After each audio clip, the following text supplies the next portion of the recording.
You've been totally misled, not by one person, by an entire system. A system that told you to eat 6 small meals a day, that grains are heart healthy, and that fat clogs your arteries. There's no lie like a systemic lie. Meanwhile, your body is a furnace, and you've been shoveling wet newspaper into it your entire life. In my case, the initial springboard for my own metabolic trek is largely due to a YouTuber who produces excellent educational videos on metabolic health. In the near future, I'll zero in on him and several others who are catalyzing metabolic transformation. Today, we're going to lay down the rules, not commandments, just 10 simple rules that define what I call the Gorilla Keto methodology. Welcome back to Sherpa Trek. Gorilla Keto is a simple, bare bones framework that shapes a path to metabolic transformation and, most importantly, prepares you for the arduous trek. No meal plans, just the operational doctrine, the core principles that will rewire your metabolism from the ground up. It's all about building metabolic agility and resilience. Big caveat, Gorilla Keto is not for everybody. Your metabolism may be too far off kilter. You must carefully evaluate your metabolic state. The good news is that there are Sherpas higher up the mountain qualified to help you make that evaluation. More about that in a future video.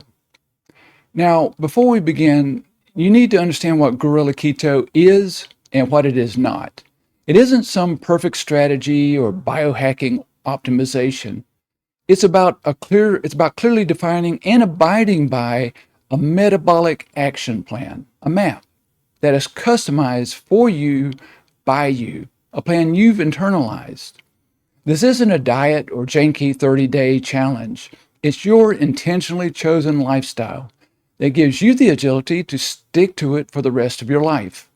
It's laser focused on the right results for your unique metabolic state, results that come from clarity, commitment, and lasting value. Gorilla Keto is about metabolic sovereignty, taking back control of your body. Now, let's climb up to base camp to go over the rules. Before the rules, you need to understand what sits beneath them, the foundations, the why. Foundation number 1, insulin drives fat storage. Chronically elevated insulin locks fat in your cells. Until you lower insulin, you cannot burn fat, period. Foundation number 2, insulin resistance is the root metabolic dysfunction. It's the freight train destroying everything in its path, and most people don't even hear it coming. Foundation number 3, cortisol sabotages everything. Stress hormones raise blood sugar, promote visceral fat storage, break down muscle, and suppress ketone production.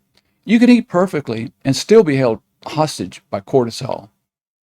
Foundation number 4, your body evolved to run on fat, not on constant glucose, on fat and ketones with periods of fasting built in. Foundation number 5, individual variation is real. What your metabolism can handle is unique to you. There is no one size fits all. These are the load-bearing truths. Everything that follows is built on them. Rule number 1, eliminate grains, all of them. Wheat, oats, corn, rice, barley, gone. Grains are glucose delivery systems. Refined or whole, it doesn't matter. Your body breaks them down into sugar that floods your bloodstream like a dam breach. It's called glucose flooding. And that spike sends insulin shooting upward, telling your cells to store fat and slam the doors shut. There's no nutrient in a grain you can't get elsewhere without the glycemic assault. Have you ever heard of a civilization that collapsed from bread deficiency? Rule number 2, minimize carbohydrates. When you do eat them, be sure they come in their natural form factor, not pulverized. If you can pick it, dig it up, or forage it, it's probably fine in moderation. Berries, non-starchy vegetables, an occasional piece of fruit if you're active. What it does not mean, fruit juice, smoothies packed with bananas, or keto cookies made with tapioca starch. Processing strips away the fiber and cellular structure that slow glucose absorption. Absolutely no ultra-processed foods. And that includes so-called vegetable oils, which are actually seed oils in disguise. By keeping carbs low and natural, you shift into a ketogenic state, burning fat for fuel instead of begging for glucose. You become metabolically flexible, dual fuel, like a Sherpa climbing to high altitude, proficient, enduring, unshakable. Rule number 3, just drink water. Don't drink anything that tastes sweet. Black coffee, unsweetened tea, that's fine. Diet soda, zero sugar sports drinks, keto shakes that taste like milkshakes, just cut them out entirely. Why? Because sweetness on the tongue triggers a cephalic phase insulin response. Your brain tastes sweetness, anticipates sugar, and releases insulin before the glucose even arrives. You're priming the pump for nothing. And worse, you keep the craving alive. The sweet tooth never dies if you keep feeding it, especially in liquid form. Water works wonders. It doesn't trigger cravings or spike insulin. So retrain your brain. If your drink tastes like dessert, your body thinks it is dessert. Rule number 4, no alcohol. Your liver is the metabolic command center. It's where fat is processed, toxins neutralized, and ketones manufactured. When you drink, your liver drops everything to metabolize the ethanol first. It's a poison, and your body knows it. Fat burning stops, ketone production stops, healing stops. But here's the good news. Your liver has an almost miraculous capacity to regenerate if you stop poisoning it. Give it 3 months. Watch what happens. Be gentle with your liver. It's the only one you've got. Rule number 5, eat plenty of meat and the fat that naturally comes with it. I know this contradicts everything you've been told, but the insulin hypothesis tells a different story. It suggests that dietary fat in the absence of chronically elevated insulin is not the enemy. It is fuel, clean, dense, satiating fuel. When you eat meat with its natural fat, ribeye, pork belly, or chicken thighs with the skin, you're giving your body what it evolved to run on. You're not spiking insulin. You're nourishing yourself at the cellular level. Rule number 6, build muscle mass. Engage in resistance training, and every other day, include a sprint to exhaustion or do rapid squats to exhaustion if your knees can handle it. And engage in activities like dancing or yoga that restore your body's sense of balance. Exercise is your choice to fight the reaper and ensure metabolic resilience. Muscle isn't just for show, it's a metabolic sink. It absorbs glucose, burns fat, and acts as a reservoir for amino acids. The more muscle you carry, the more metabolically resilient you become. As you age, your muscle mass declines unless you proactively build it.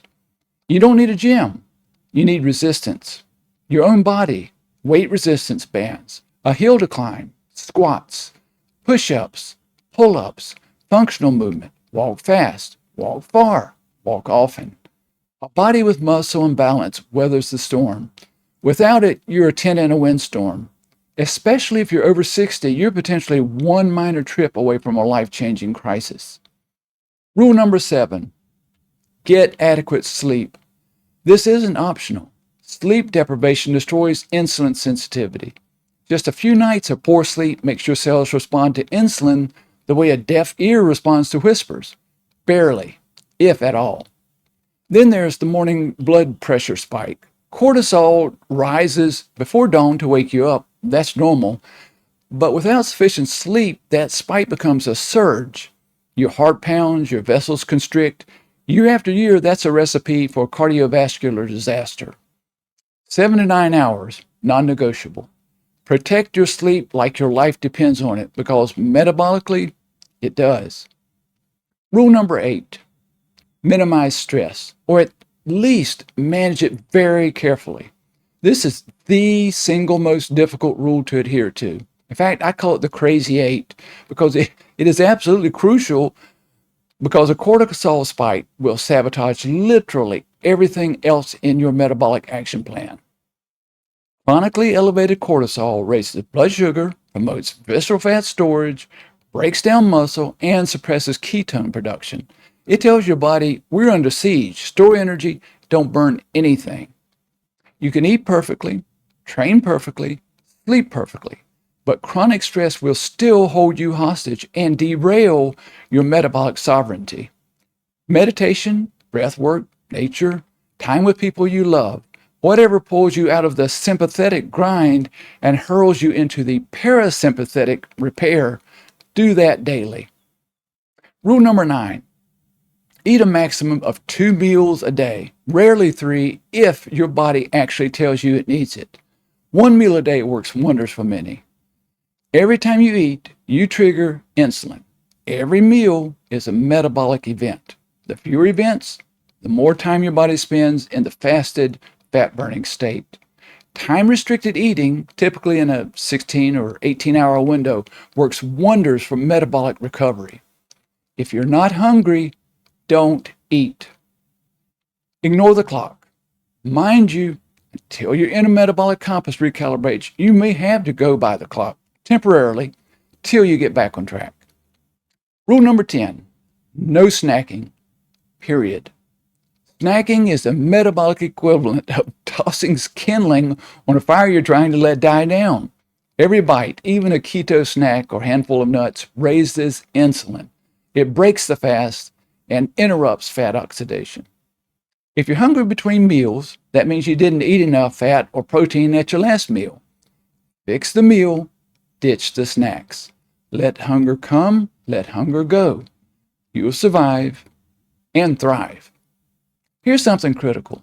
Guerrilla Keto is not religious dogma. It allows for transitioning in and out of ketosis. It even allows for the infrequent consumption of a carbohydrate that would otherwise be excluded. A piece of fruit, a root vegetable, even a chapati with your mutton rogan josh. Something that breaks the rules. In Guerrilla Keto, this is called an excursion. An excursion is an intentional exception.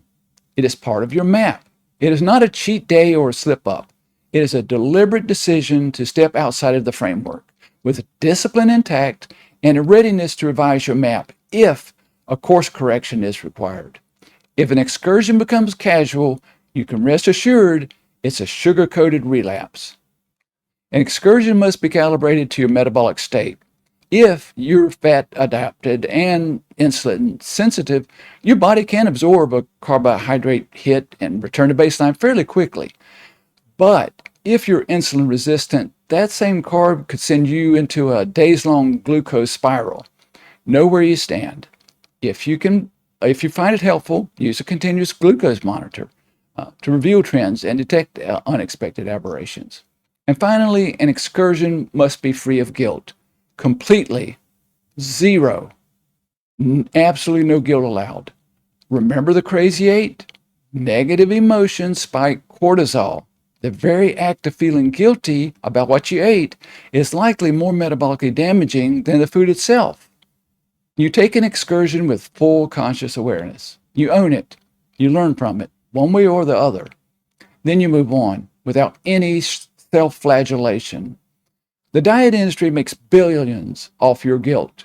Guerrilla Keto rejects that cycle entirely. So if you choose an excursion, it must meet 3 requirements: full conscious awareness, calibrated to your current metabolic state, and free of cortisol spiking guilt. 10 rules plus the excursion doctrine. No shortcuts, just the framework. Eliminate grains, minimize carbs, natural only. No sweet drinks, no alcohol. Eat meat and its fat. Build muscle. Sleep deeply. Manage stress. Adopt time-restricted eating. In my case, if eating 2 meals, I compress them into what I call brunch and dinner, which corresponds to roughly 10:30 a.m. and 2:30 p.m. And consider eating 1 meal a day, at least from time to time. And absolutely no snacking. Guerrilla Keto is about abiding by a metabolic action plan, a map customized by you to restore your metabolic vitality. In the next video, we'll go over the field notes and practical application. Knowing the rules is one thing, living them is another. You either fight the reaper or you greet the reaper. The choice is always yours. Well, that's a wrap. Till next time, keep upward bound and keep on trekking.